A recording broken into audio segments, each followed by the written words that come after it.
علیکم ورحمۃ اللہ وبرکاتہ. نحمده ونصلي ونسلم على رسوله الكريم اما بعد فاعوذ بالله من الشيطان الرجيم بسم الله الرحمن الرحيم.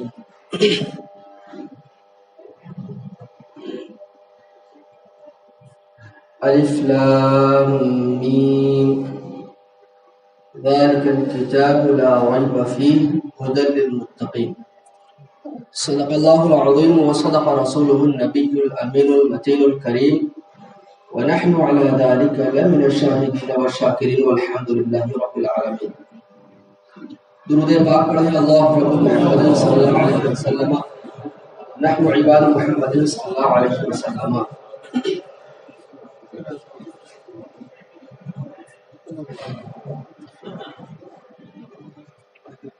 یہ حضرت کا بڑپن ہے کہ حضرت ہمیشہ اپنے چھوٹوں کے لیے کرسی دیتے چلے آئے.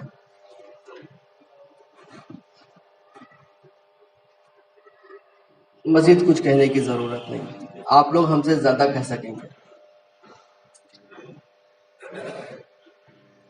گفتگو کا جو آخری حصہ میں نے سنا، حضرت یہ بیان فرما رہے تھے کہ حق اور باطل میں فرق، صحیح اور غلط میں فرق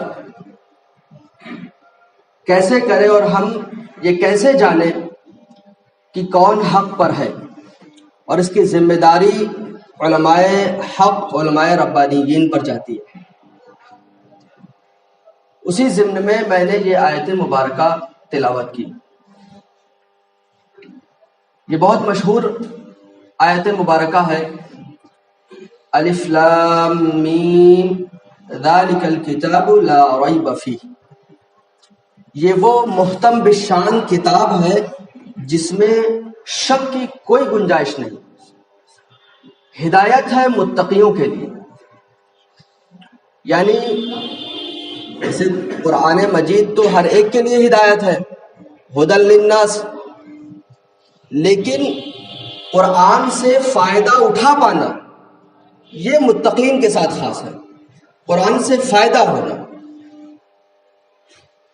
جب اسی قرآن کو ہم آگے پڑھتے ہیں تو ہمیں ایک آیت ملتی ہے، یؤمنون ببعض الکتاب ویکفرون ببعض. یہ قرآن مجید کی سورہ بقرہ کی آیت کا حصہ ہے. ہم کیسے پہچانیں گے کہ کون حق پر ہے اور کون نہیں؟ اس کی بہت سی وجہ ہیں، بہت سی دلیلیں دی جا سکتی ہیں، اور میں تو موٹی موٹی سے ایک سیدھی سی دلیل یہ جانتا ہوں کہ جو طریقہ ہمارے بزرگان دین سے چلا آیا وہی صحیح ہے. کیونکہ ہم نہ پہلوں سے زیادہ علم رکھتے ہیں اور نہ پہلوں سے زیادہ تقوی اور پرہیزگاری. بھائی کوئی ہے اس وقت اس دنیا میں ایسا کوئی مرد جوان جو یہ کہہ سکے کہ حضور مفتی اعظم ہند علیہ رحمت و رضوان کے برابر مجھے علم ہے؟ آج کے زمانے میں بھلے ہی سرکار تاج الشریعہ کا بھی کوئی ہم پلہ نہیں، لیکن کوئی اٹھ سکتا ہے. لیکن سرکار مفتی اعظم ہند علیہ رحمت و رضوان ایسی شخصیت ہے کہ جن کا علم اور جن کا تقوی اور جن کی پرہیزگاری اتنی اعلیٰ مثال کی ہے کہ کوئی بڑے سے بڑا عالم منہ نہیں کھول سکتا کہ ہم ان کی برابری کیا تصور بھی کریں. تو یہ ہمارے بزرگوں کی آخری کڑی کا میں نے مثال پیش کی. تو سوچے سرکار اعلیٰ حضرت کا علم کیا ہوگا، سوچے سرکار مارے کا علم کیا ہوگا، تقوی پرہیزگاری کا عالم کیا ہوگا. خواجہ غریب نواز علیہ رحمت و رضوان جیسی شخصیات، سرار غوث پاک جیسی شخصیات. تو اب ان بزرگوں کے نقش قدم پر ہم چل رہے ہیں. یہی دلیل ہے ہمارے صحیح ہونے کی، اور اسی سے ہم یہ جانتے ہیں کہ ہم صحیح پر ہیں، حق پر ہیں، کیونکہ یہ وہ بزرگ ہیں کہ جن کو کوئی غلط نہیں کہہ پا رہا. عوام کے لحاظ سے میں اپنے حساب سے سوچ رہا ہوں کہ میں کچھ نہیں جانتا، میں یہ جاننا چاہتا ہوں کہ میں حضور مفتی اعظم ہند کو چھوڑ دوں. کیوں چھوڑ دوں؟ اس کی ایک وجہ بتائیے. میں سرکار اعلیٰ حضرت کو چھوڑ دوں؟ کیوں چھوڑ دوں؟ ایک وجہ بتائیے. ہاں آپ مجھ سے وجہ پوچھیے کیوں پکڑا؟ تو ہم نے یہ دیکھا کہ جتنا شریعت مطہرہ پر انہوں نے لکھا اتنا ہی کر کے بھی دکھایا، اپنے علم پر مکمل عمل کر کے دکھایا، اور بس اتنا ہی نہیں بلکہ دوسروں میں اتار بھی دیا.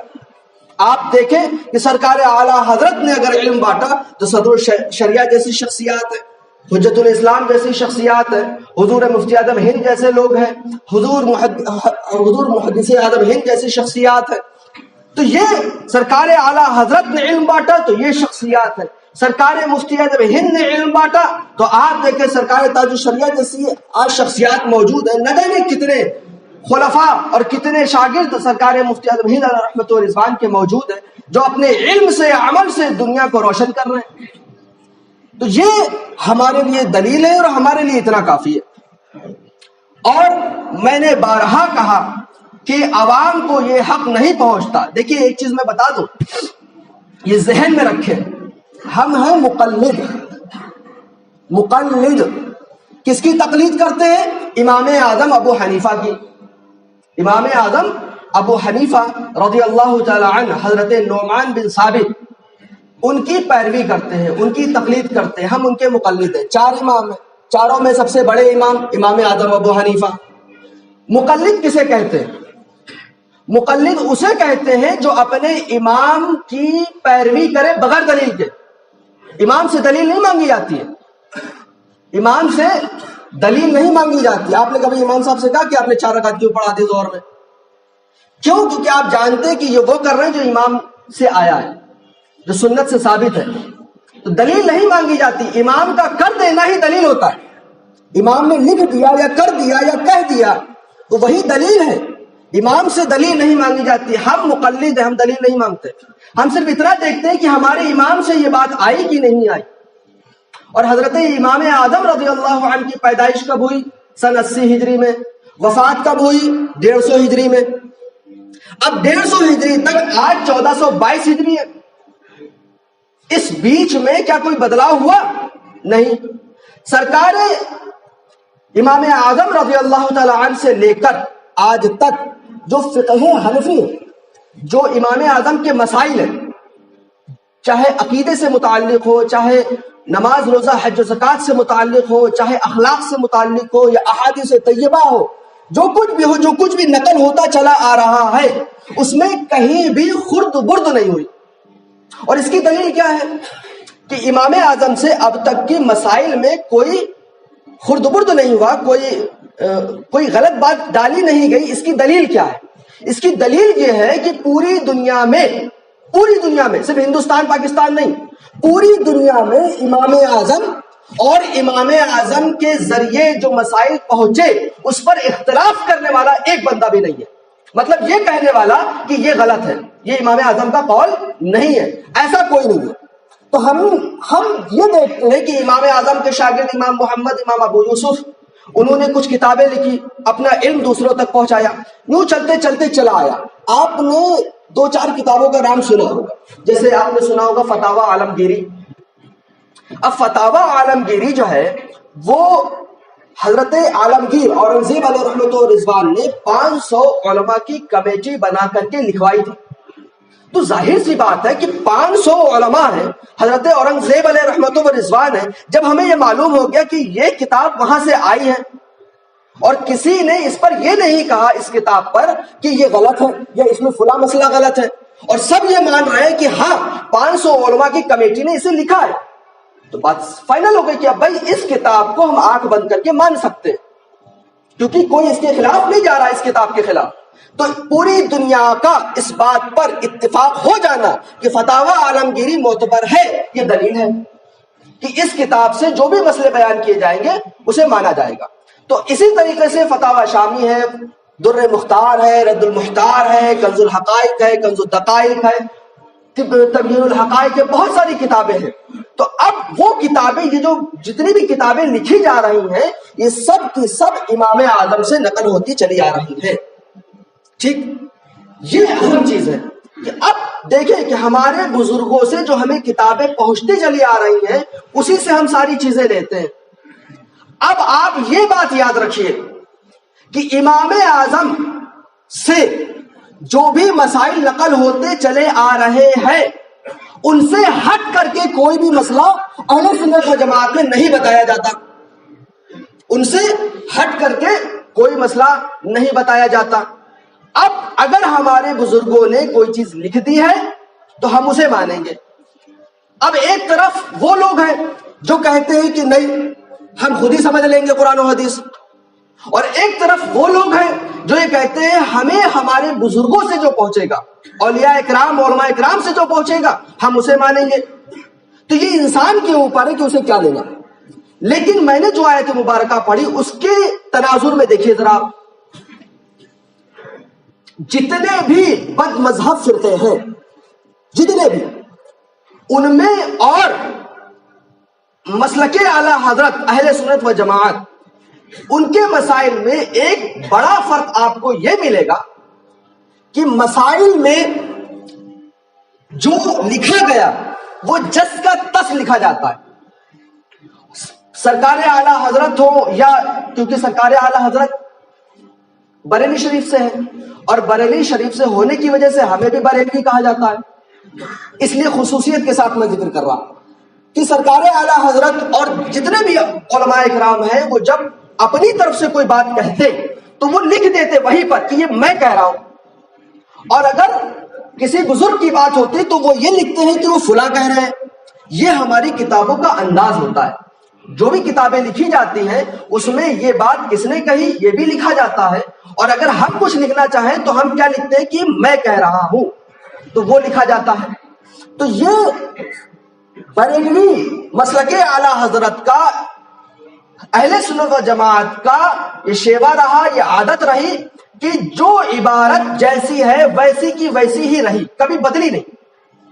اس کے برخلاف اگر آپ دوسرے مذہبوں میں دیکھیں، بد مذہبوں میں دیکھیں، تو وہاں ایسا بھی ملتا کہ بریلویوں کے خلاف کوئی مسئلہ لکھنا ہے تو آدھا ادھورا لکھ دیا، یا اپنا مسئلہ کہیں گڑبڑ لگا تو کتاب بدل دی. ایسی بہت سی ان کی کتابیں ہیں جس میں انہوں نے غلط لکھا، اور جب پکڑ کی گئی تو انہوں نے صفحہ بدل دیا، عبارت بدل دی، لفظ بدل دیے، اور اس کے بعد جو ہے سینہ زوری کرتے، چوری اور سینہ زوری. تو یہ ایک امتیاز ہے، یہ ایک فرق ہے. دوسری چیز یہ کہ اللہ تعالیٰ قرآن مجید میں ارشاد فرماتا ہے یؤمنون ببعض الکتاب ویکفرون ببعض. بد مذہبوں کا ایک طریقہ یہ ہوتا ہے کہ وہ قرآن مجید ہو یا احادیث طیبہ، بعض پر، تھوڑے پر، کچھ پر ایمان لے آتے ہیں، کچھ کا انکار کر دیتے ہیں. اب آپ دیکھیں، جیسے کہ ہم تو قرآن مجید کی ہر آیت پر ایمان لائے ہیں نا، ٹھیک، میں ترجمہ کر کے بتاتا ہوں، عربی میں تھوڑا سا ٹائم بھی لگے گا اور آپ کو سمجھ میں بھی نہیں آئے گا. قرآن مجید کا ترجمہ کر رہا ہوں میں، سنیے، غور سے سنیے. اللہ تعالی جانتا ہے کہ ماں کے پیٹ میں کیا ہے. جملہ سن لیا؟ قرآن کیا کہہ رہا ہے؟ اللہ تعالی جانتا ہے کہ ماں کے پیٹ میں کیا ہے. اب دیکھیے، اس سے بد مذہبوں نے دلیل کیا نکالی کہ رسولوں کو علم غیب نہیں. قرآن میں کیا ہے؟ اللہ تعالی جانتا ہے کہ ماں کے پیٹ میں کیا ہے، بارش کب ہوگی، ٹھیک، اور دلیل کیا نکال رہے ہیں کہ علم غیب کسی کو نہیں سوائے اللہ کے. اب دوسری آیت سنیے، تلک انباء الغیب نوحیہ الیک. اے محبوب، یہ غیب کی خبریں ہیں جو تمہاری طرف جا رہی ہیں. قرآن کیا کہہ رہا ہے؟ اے محبوب، یہ غیب کی خبریں ہیں جو تم پر وحی کی جا رہی ہیں. اب دیکھیے، قرآن میں بالکل صاف لفظ ہے غیب، انباء الغیب لفظ ہے غیب، یہ غیب کی خبریں تمہاری طرف وحی کی جا رہی. اور وہاں قرآن میں کیا تھا کہ اللہ تعالی جانتا ہے کہ ماں کے پیٹ میں کیا ہے، کون کہاں مرے گا، بارش کب ہوگی، قیامت کب آئے گی. اب اس سے انہوں نے یہ مسئلہ نکالا. اس پر ہم یہ کہتے ہیں کہ اللہ تعالی جانتا ہے بالذات، یعنی کسی کے بتائے سے نہیں، لیکن اس آیت سے یہ ثابت نہیں ہوتا کہ کوئی یہ کہے کہ اللہ تعالیٰ نے کسی کو دیا بھی نہیں ہے. اللہ تعالیٰ نے کسی کو یہ علم دیا بھی نہیں ہے، یہ کہاں لکھا ہوا ہے؟ جبکہ قرآن مجید میں صراحت کے ساتھ لکھا ہوا ہے کہ یہ غیب کی خبریں تمہارے اوپر وحی کی جاتی ہیں. بات سمجھ میں آ رہی؟ اب آپ دیکھیں کہ ہم دونوں پر ایمان لا رہے ہیں. جہاں اللہ تعالیٰ نے یہ فرمایا ہے کہ اللہ تعالیٰ جانتا ہے، اگر یہ کہنا ہوتا کہ کسی کو نہیں تو عبارت ایسے ہوتی کہ اللہ ہی جانتا ہے کوئی نہیں جانتا. یہ ہونا چاہیے تھا سینٹینس. جیسے میں کہوں کہ میں یہ بات جانتا ہوں، تو کیا آپ نہیں جانتے؟ ہو سکتا آپ بھی جانتے ہو. لیکن اگر یہ کہہ دوں میں کہ میں ہی جانتا ہوں یہ بات، تو یہ تب کہوں گا جبکہ آپ نہیں جانتے ہوں گے. ہم سب صرف ہم جانتے ہوں گے. میں ہی یہ کام کر سکتا ہوں، اس کا مطلب آپ نہیں کر سکتے. اور اگر میں یہ کہوں کہ میں یہ کام کر سکتا ہوں تو ہو سکتا ہے آپ بھی کر لیں. تو اللہ تعالیٰ نے یہ فرمایا کہ جانتا ہے، یعنی بالذات، کسی کے بتائے سے نہیں. اس کا علم جو ہے وہ بالذات ہے. اور وہاں جو غیب کی خبریں ہیں وہ اللہ تعالیٰ نے دی ہے، اور تو کیا اللہ تعالیٰ دے نہیں سکتا؟ تو یہ کیا ہے؟ قرآن کی بعض آیتوں پر ایمان لانا، بعض کو انکار کر دینا. اب یہ جو غیب کے لفظ جہاں جہاں قرآن میں آئے ہیں نا، اس کو تو حذف کر جاتے ہیں، کھا جاتے ہیں، اس کا ذکر نہیں کریں گے. اور جس سے ان کو یہ لگتا ہے کہ اپنا مطلب نکالنے کی کوشش کر لے جائیں گے تو وہ کرتے ہیں. اب آپ خود دیکھیں کہ قرآن مجید ہی کی دونوں آیتیں ہیں. تو اب جس کے سمجھ میں یہ بات آ جائے کہ ہاں بھائی کہ دونوں آیتیں ہیں اور ایک کو آپ نے چھپا دیا، اس کا جواب نہیں دیتے آپ، اور ایک کو آپ سامنے لا رہے ہیں وہ بھی غلط طریقے سے، تو کیا مطلب نکلا کہ یہ غلط ہے؟ اور صحیح کیا ہے کہ دونوں آیت پر ایمان لانا اور دونوں کو اس طریقے سے پیش کرنا کہ ایک دوسرے کے خلاف نہ جائیں. قرآن مجید دیکھیے اللہ کا کلام ہے، یہ ہمارا آپ کا تھوڑے ہے کہ آسانی سے سمجھ جائیں گے. اسی لیے تو ہم کہتے ہیں کہ تقلید کریں گے. غیر مقلد کہتا ہے نہیں، خود ہی سمجھ لیں گے. اور میں تو کہتا ہوں بھائی پڑھ ہی لو صحیح سے، قرات کر لو، وہی بہت ہے، سمجھنا بہت دور کی بات ہے. تو یہ دیکھیں آپ کہ اللہ تعالیٰ نے صراحت کے ساتھ ارشاد فرمایا. ایسے ہی دوسری آیت لیجیے. اللہ تعالیٰ نے قرآن مجید میں ارشاد فرمایا کہ اللہ تعالیٰ جسے چاہتا ہے لڑکا دیتا ہے، جسے چاہتا ہے لڑکی دیتا ہے، جسے چاہتا ہے وہ بے اولاد رہتا ہے. ٹھیک ہے، یہ قرآن کی آیت ہو گئی، ترجمہ ہو گیا، مفہوم آیت ہو گیا. اب آپ دیکھیں کہ اس سے مسئلہ کیا نکالا کہ کسی کے وسیلے سے آپ اولاد نہیں مانگ سکتے. یہ لیجیے کہاں آیت میں کیا بات ہو رہی تھی، اب کیا ہے کہ وسیلے سے آپ اولاد نہیں مانگ سکتے. اب آپ دیکھیں قرآن مجید کی آیت مبارکہ ہے، سورہ مریم ہے. حضرت جبریل کہہ رہے ہیں حضرت مریم سے اہاب لکی غلاما زکیا، مریم میں تمہیں ایک ستھرا بیٹا دوں گا. حضرت جبریل کہہ رہے ہیں. اب بتائیے کہ حضرت جبریل کہہ رہے ہیں میں بیٹا دوں گا، یہ قرآن کے لفظ ہیں. تو اب اس کا مطلب کیا ہوگا؟ ہم دونوں آیت پر ایمان لائے. جہاں پر اللہ تعالیٰ نے یہ فرمایا تو اس کا مطلب یہ کہ اللہ تعالیٰ ہی کے مرضی سے اور اسی کے چاہنے سے سب کچھ ہوتا ہے. اگر وہ نہ چاہے تو کسی کے کائنات میں یہ طاقت نہیں کہ کر دے جسے اللہ نہ چاہے. اور حضرت جبریل نے جو بیٹا دیا ہے وہ اللہ کے حکم سے، اللہ کی عطا سے دیا ہے. کیا دقت ہے؟ لیکن اپنی بات ثابت کرنے کے لیے قرآن مجید احادیث طیبہ کو جو خلاف ہے اس کو ہٹا دینا. ارے غیر مقلد کا ایک بڑا خبیث نالائق گزرا ہے البانی، اس نے تو یہ تک کیا ہے کہ بخاری کی حدیثوں کو بھی نکال دیا ہے. بخاری کی حدیثوں کو، اس کے نزدیک بخاری کی کچھ حدیثیں معتبر نہیں ہیں. کیوں؟ اپنے مطلب کی نہیں ہے. تو جن کے یہاں بزرگوں کا عالم یہ ہو کہ بخاری سے بھی بڑے بنتے ہو تو ان کے بارے میں آپ کیا سوچیں گے؟ ظاہر سی بات ہے اس میں کوئی مطلب ایسی کوئی چیز نہیں. یعنی مجھے یہ لگتا ہے کہ ایسی کوئی چیز نہیں جس سے کنفیوژن ہو. کنفیوژن کس چیز کا؟ لوگ کہتے ہیں کہ وہ جو ہے وہ بھی نماز پڑھتے ہیں، وہ بھی روزہ رکھتے ہیں، وہ داڑھی رکھنے کہتے ہیں، اور اتنے لوگوں کو مسلمان کلمہ پڑھا دیا، اور صاحب جو ہے کیا فرق ہے؟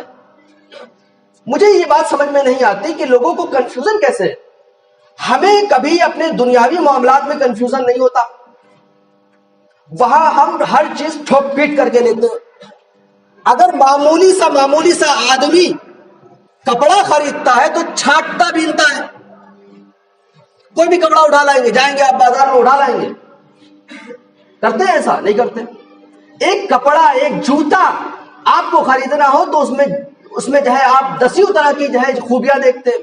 ایک چھوٹی سی گھڑی اور چھوٹا سا آپ کو موبائل خریدنا ہے تو آپ دسیوں طرح کی چیزیں دیکھتے ہیں. لیکن دین آپ کسی سے بھی لے لیں گے, جبکہ آپ یہ جانتے ہیں کہ اس دنیا میں نہ جانے کتنے فرقے ہیں, اور یہ بھی جانتے ہیں کہ حضور صلی اللہ علیہ وسلم کی حدیث ہے کہ 73 فرقے ہوں گے, ایک جنت کے 72 جہنمی ہے. آپ یہ بھی جانتے ہیں. آپ یہ بھی جانتے ہیں کہ سب ہم پر نہیں ہو سکتے, اس کے باوجود بھی آپ کہہ رہے نہیں. آپ یہ بتائیں کہ جس کے میں نہ جانے کتنی جگہ کہتا رہا, کہوں گا کہ آپ یہ بتائیے کہ اہل سنت و جماعت کی مسجدوں کے علاوہ کوئی مسجد آپ کو نظر آئی جہاں سے صلاۃ و سلام نظر آتا ہے, آوازیں آتی ہیں؟ یہ کون سی زبردستی ہے کہ صدیاں بیت رہی ہیں, صلاۃ و سلام نہیں ہو رہا ہے.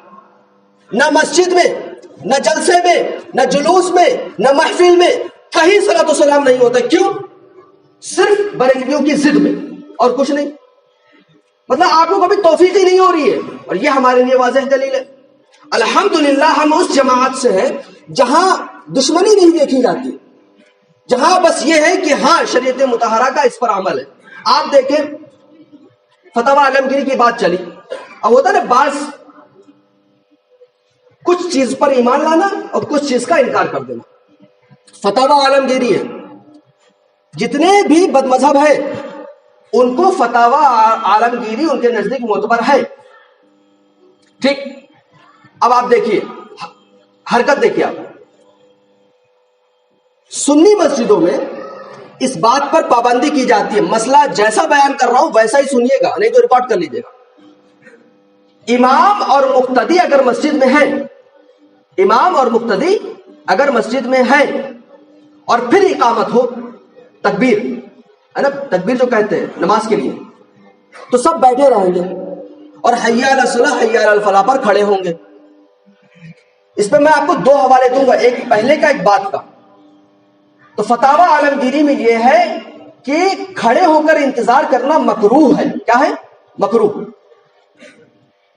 ٹھیک, کھڑے ہو کر انتظار کرنا مکروہ ہے. اب فتاوی عالمگیری میں یہ مسئلہ لکھا ہوا ہے, لیکن کوئی بھی بد مذہب آپ کو پیش نہیں کرے گا کیونکہ یہ اس کے مطلب کے خلاف ہے. اور کوئی بھی بد مذہب ایسا مسئلہ بیان نہیں کر سکتا کہ جسے صرف ہم اپنے مطلب کے لیے بیان نہ کرتے ہوں. ایک بھی مسئلہ ایسا نہیں ملے گا کہ بریلوی لوگ صرف اس لیے بیان نہیں کر رہے کہ ان کا مطلب ہے. ٹھیک ہے, ان کو کھلا میدان ہے, جب چاہے وہ ہم کو بتا دے کہ بھائی آپ کا فلاں مسئلہ ہے, آپ چھپاتے ہو. ہم مسئلے چھپاتے نہیں, جیسا مسئلہ ہے جو ویسا بیان کرنا ہے. فتاوی عالمگیری یہ بات کی کتابوں کے, چلیے پہلے چلتے.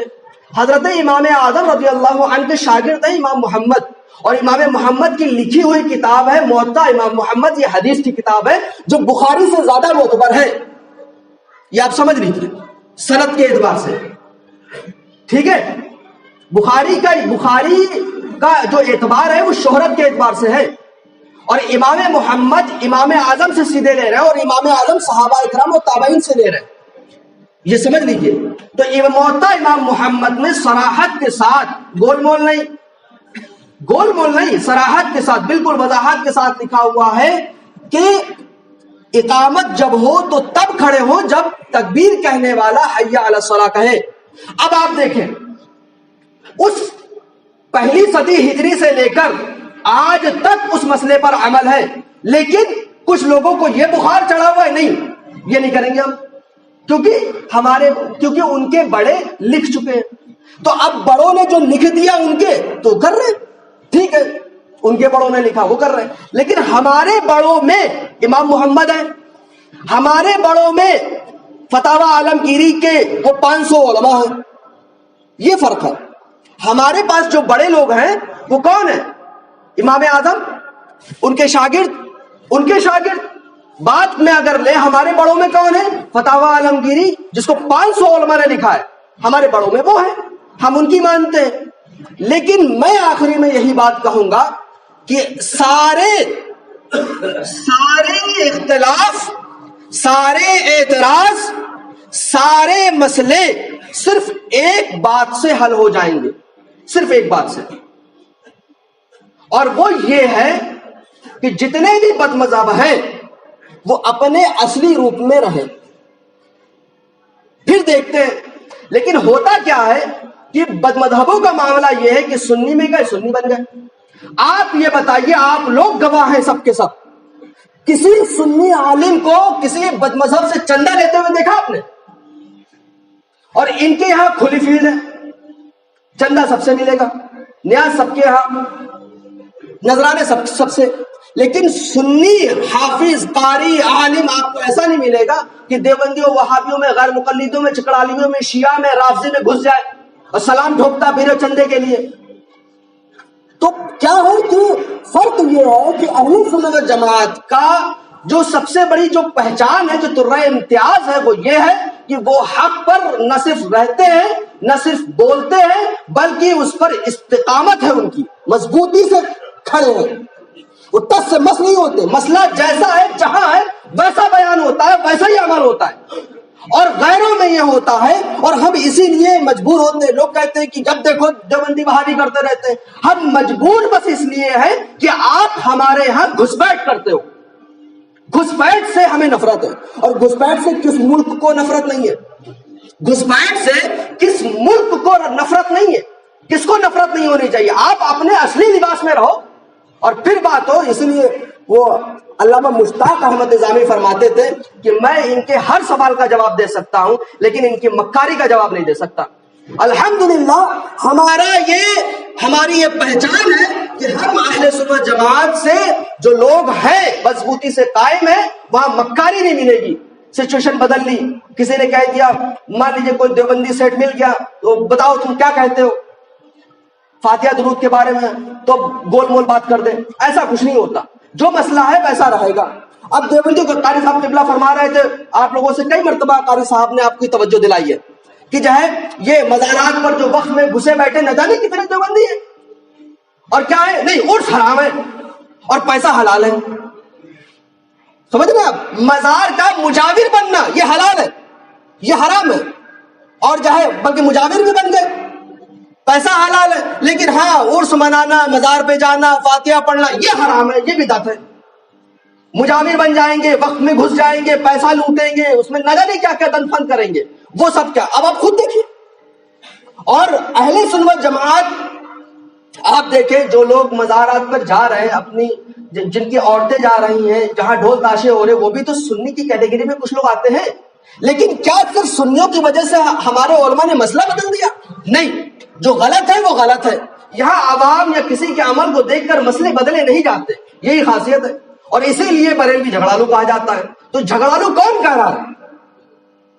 جو جھگڑالو کہہ رہا ہے اس سے آپ دور رہیے. جو جھگڑالو کہہ رہا ہے علماء کو, اس سے آپ دور رہیے.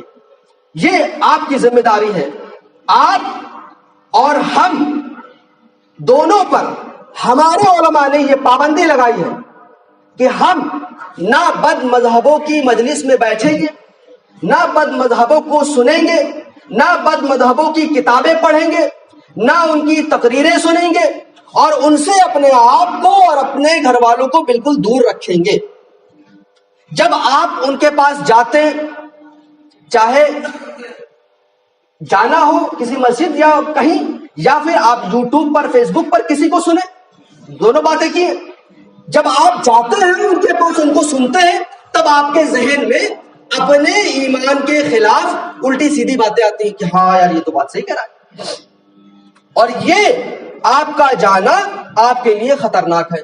اگر کسی بد مذہب نے اسلام کے خلاف عقیدے میں کوئی غلط بات کہی اور آپ نے اسے صحیح مان لیا, تو آپ ایمان سے, تو اگر اپنا ایمان محفوظ رکھنا ہے تو بد مذہبوں کی صحبت اور ان کے پاس اٹھنا بیٹھنا, ان کو سننا, ان کی کتابیں پڑھنا, ان سے اپنے آپ کو بالکل دور رکھے. ہاں اگر کوئی شک و شبہ ہے تو جتنی جلدی ہو سکے سنی عالم سے جا کر کے اسے دور کر لیجئے اور بات کلیئر کر لیجئے. ورنہ اگر اسی شک و شبہ میں آپ دنیا سے چل بسے تو بسیں گے نہیں، پہنچیں گے. ہاں بسنا تو جنت میں ہوگا اور پہنچنا تو اگر آپ نہیں پہنچنا چاہتے ہیں تو پھر ابھی اپنے عقیدے کی اصلاح کر لیں. علماء اہل سنت و جماعت کے دروازے آپ کے لیے ہر وقت کھلے. تو یہ کوئی پریشانی والی بات نہیں ہے. ہم نے یہ دیکھا کہ ہم میں اور غیروں میں بہت بڑا فرق ہے. دیکھنے سے فرق سمجھ میں آ جاتا ہے. یہ کوئی ڈھکی چھپی بات نہیں ہے. لیکن ہم اور آپ سستی کر رہے ہیں. سستی اپنے لیے، اپنے مفاد، اپنے نفع کے لیے، کہ کسی سے کاروبار چوپٹ ہو جائے گا، ملنا جلنا، رشتہ داری، دن فن، نہ جانے کیا کیا کر رہے ہیں. میں یہ جانتا ہوں کہ محمد سے وفا تو نے تو ہم تیرے ہیں. یہ جہاں چیز ہے کیا لوح قلم تیرے ہیں. تو ہمارا سب کچھ جو کچھ بھی ہے رسول کائنات صلی اللہ علیہ وسلم کے واسطے سے ہے. اگر ان سے کسی کو واسطہ نہیں تو ہمیں اس سے کوئی واسطہ نہیں. بس یہ ہونا چاہیے. تو ہماری اور آپ کی ذمہ داری یہ ہے کہ اہل سنت و جماعت کے علماء سے قریب رہیں، علماء سے قریب رہیں، مدرسوں کو آباد رکھیں اور بد مذہبوں کو کسی بھی طریقے سے آپ اپنے پاس پھٹکنے مت دیجیے. کچھ بھی مت سنیے، کچھ بھی سننے کی ضرورت نہیں ہے. کیونکہ آپ کو یہ بات، اس بات میں تو کوئی کنفیوژن نہیں نا کہ جو ہم مسئلے بیان کر رہے ہیں وہ امام اعظم سے لے کر مسلسل چلے آ رہے ہیں. جب آپ کو یہ معلوم ہے کہ غوث اعظم کا یہی طریقہ، خواجہ غریب نواز کا یہی طریقہ، سرکار اعلیٰ حضرت کا یہ طریقہ، اب آپ کو کہیں اور جانے کی ضرورت کیا ہے؟ تو جو لوگ بزرگوں کے پیچھے چل رہے ہیں بس اسی میں چلتے رہیے، ہے نا. ہاں بد مذہبوں سے اپنے آپ کو بالکل دور رکھیں. اللہ تعالیٰ سے دعا ہے کہ اپنے حبیب صلی اللہ علیہ وسلم کے صدقے میں ہم سب کو دین صراط مستقیم پر، مسلک اعلیٰ حضرت پر قائم و دائم رکھے، اسی پر ہماری وفات عطا فرمائے. وآخر دعوانا الحمد للہ رب العالمین. السلام علیکم ورحمۃ اللہ وبرکاتہ.